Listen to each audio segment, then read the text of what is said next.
L'actualité, elle se passe aussi en France. Ce samedi, Emmanuel Macron n'a pas perdu de temps. Dès hier soir, le président a promulgué la loi sur la réforme des retraites. Il y a donc apposé sa signature quelques heures seulement après la validation de l'essentiel de la réforme par le Conseil constitutionnel. Un revers important pour les syndicats qui promettent que ce n'est pas fini. Les explications avec Corinne Vlamings et Quentin Warlop. Nouvelle manifestation dans les rues, nouvelle scène de chaos dans plusieurs villes de France hier soir, après la promulgation de la loi sur la réforme des retraites.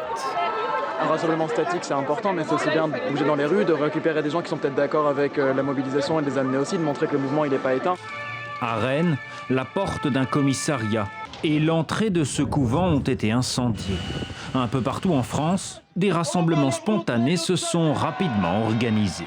De toute évidence, il y a un réel blocage démocratique et il ne s'agit plus seulement d'une crise sociale, mais aussi d'une crise démocratique. Il y a beaucoup de colère, il y a plein de colères différentes rassemblées et cette colère-là, je ne sais pas comment ils vont la faire retomber.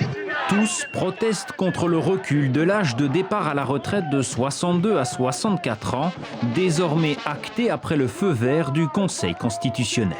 J'ai pas de mots en fait, tout simplement, parce que moi je m'attendais au moins au référendum. Ça aurait pu peut-être apaiser les tensions qu'il y a actuellement dans les manifestations. Et là, en fait, c'est un vrai scandale démocratique pour moi. Le blocage est donc total, d'autant que l'intersyndicale refuse de rencontrer l'exécutif et appelle les Français dans la rue le 1er mai prochain. L'intersyndicale appelle pour la première fois depuis l'après-guerre l'ensemble des salariés à manifester le 1er mai pour un raz-de-marée populaire historique pour gagner le retrait de cette réforme. Le texte désormais signé, en France, l'entrée en vigueur de la réforme des retraites est prévue le 1er septembre prochain.